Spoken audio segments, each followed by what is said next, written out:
E eu quero compartilhar um texto, Atos, capítulo 5.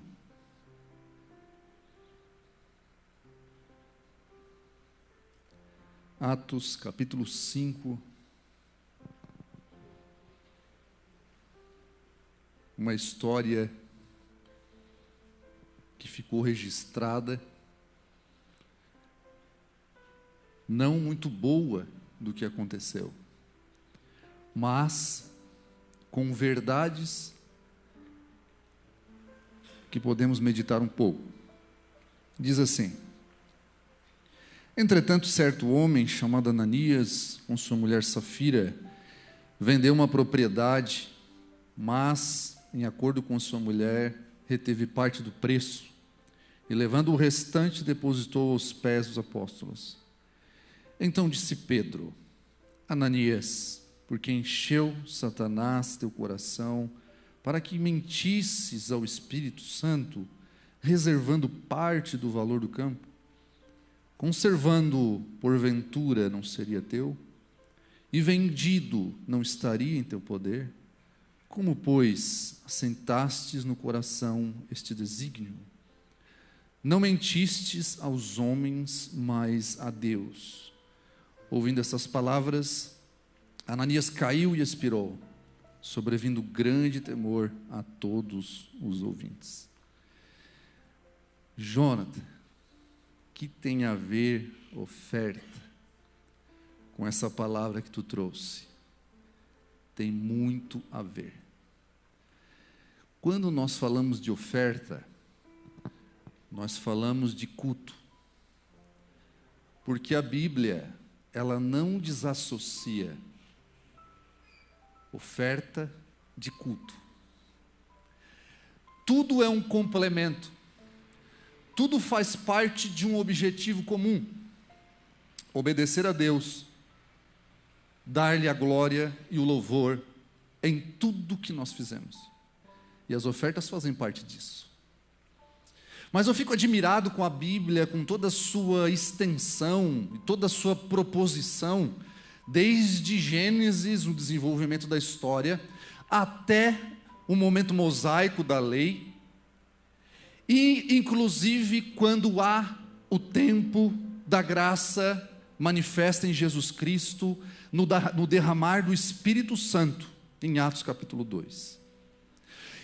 E o mais interessante é que todo esse contexto está ligado também à oferta. Pode ver que Gênesis já começa com oferta, porque quando Abel e Caim vão entregar, eles vão entregar oferta, ou seja, oferta é culto. E a gente vê a rejeição de Caim, porque a adoração e o culto de Caim foi rejeitado, por meio da oferta que ele levou, ou a sua intenção da oferta.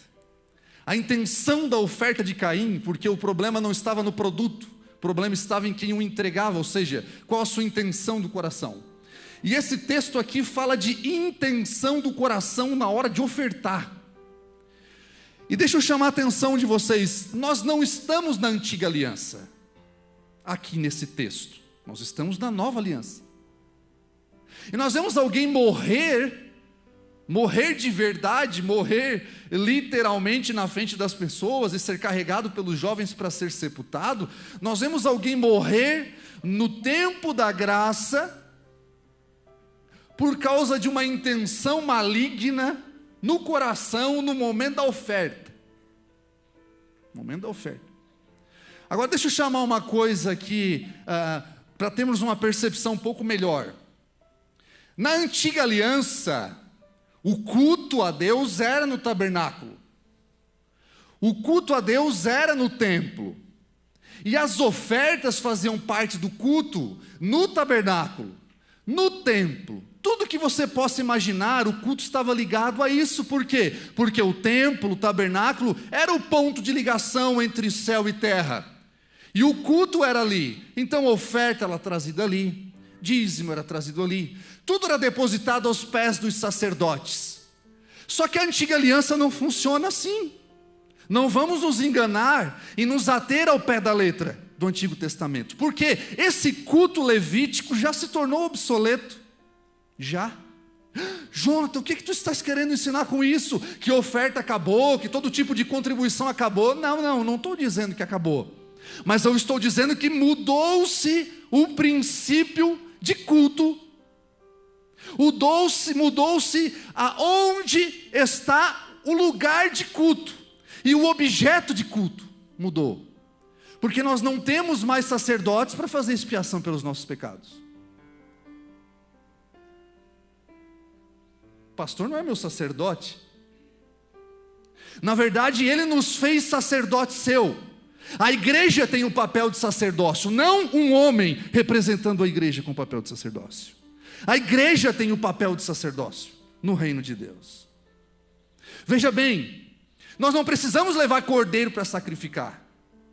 Nós não precisamos sentar com o sacerdote, assar aquele cordeiro e comer ele. Depois pegar os seus ossos, as vísceras e queimar. Não precisamos fazer isso mais. Não.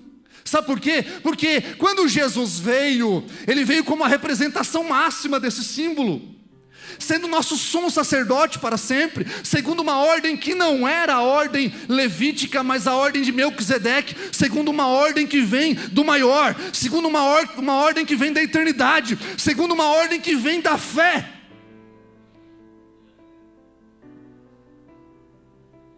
E qual é o problema que aconteceu aqui no momento da oferta? Quando nós pegamos, nós lemos muito 2 Coríntios capítulo 9, o princípio da oferta que Paulo traz. Princípio da oferta, muito bonito. Se o Luiz puder, se a irmã puder colocar, 2 Coríntios capítulo 9, vamos ler, olha que bonito esse texto. Versículo 6. E isto afirmo, aquele que semeia pouco, pouco também ceifará, e o que semeia com fartura, com abundância também ceifará. Cada um contribua segundo tiver proposto no coração. Lembre de Ananias, quando Pedro disse: Ananias, por que deixaste Satanás colocar isso no teu coração na hora da oferta? Olha o que Paulo diz: cada um contribua segundo tiver proposto no coração, não com tristeza ou por necessidade, porque Deus ama a quem dá com alegria. O princípio da oferta não é lei. O princípio da oferta não é regra. O princípio da oferta não é meta. O princípio da oferta não é porcentagem. O princípio da oferta é um coração que é tocado pelo Espírito de Deus. Porque quando Ananias foi entregar a oferta, quem tocou no seu coração foi Satanás. Mas quando a igreja vinha depositar a oferta aos pés dos apóstolos, o texto deixa bem claro: o Espírito de Deus movia os corações, fazendo com que as pessoas vendessem suas propriedades e com alegria no coração depositavam o valor aos pés dos apóstolos. Mas alguém olhou isso, entendeu errado, quis trazer fama para si, porque Barnabé tinha vendido muitas propriedades, depositou aos pés dos apóstolos, todo mundo glorificou a Deus. Então quando Ananias viu aquilo, ele disse: opa, eu quero palmas para mim também. Então ele vendeu uma propriedade, reteve parte do valor, mentiu escancaradamente na hora de dar oferta, e o Espírito de Deus toma Pedro e diz: você pensa que está mentindo para quem? Quando você for ofertar, quando eu for ofertar, eu não vou ofertar porque alguém simplesmente está pedindo ou dizendo que eu tenho que ofertar para agradar a Deus. Você não tem que ofertar para agradar a Deus quando alguém pede uma oferta. Não. Você, quando leva a sua oferta, você leva com a ideia de culto, com a ideia de adoração, não porque alguém está pedindo ou dizendo que você tem que trazer uma oferta. Não, quando você trouxer essa oferta, seja pouco, seja muito, não importa o valor que é estabelecido, quando você traz, irmão Rui, de todo o teu coração, quando você entrega de todo o seu coração, você está cultuando a Deus.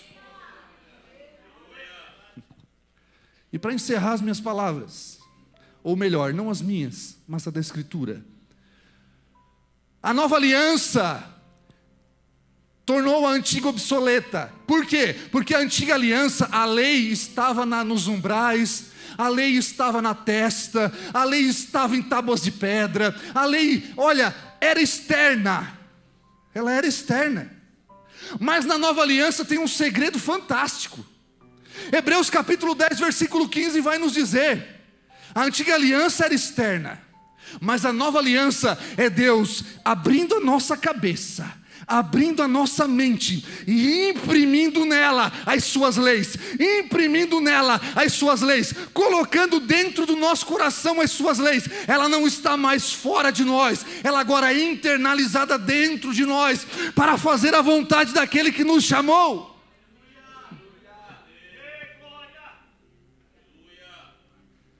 Dê, mas dê com alegria. Porque quem recebe não sabe qual é a sua intenção. Quem recebe não sabe se você chora entregando de alegria ou de tristeza. Quem recebe não sabe, humanamente falando. Mas Deus sabe, no momento em que nós ofertamos, se a intenção do nosso coração é culto a Ele. Aleluia. O conjunto vai cantar. O conjunto vai adorar o Senhor. Depois do conjunto, a irmã Sirlete vão louvar. Mas nesse momento que o conjunto estiver louvando, adorando a Deus, adore também com a sua oferta. Tome ela com todo carinho, com todo amor. Não queremos saber de quantidade, se você tem que tirar a maior nota, a menor nota. Isso vai depender do seu coração, dentro daquilo que você determinar no seu coração para culto a Deus. Mas tira, dá com alegria, dizendo assim, ó: Senhor, aqui está o meu culto de oferta. Louvado seja o nome do Senhor. Deus abençoe, irmãos, todos.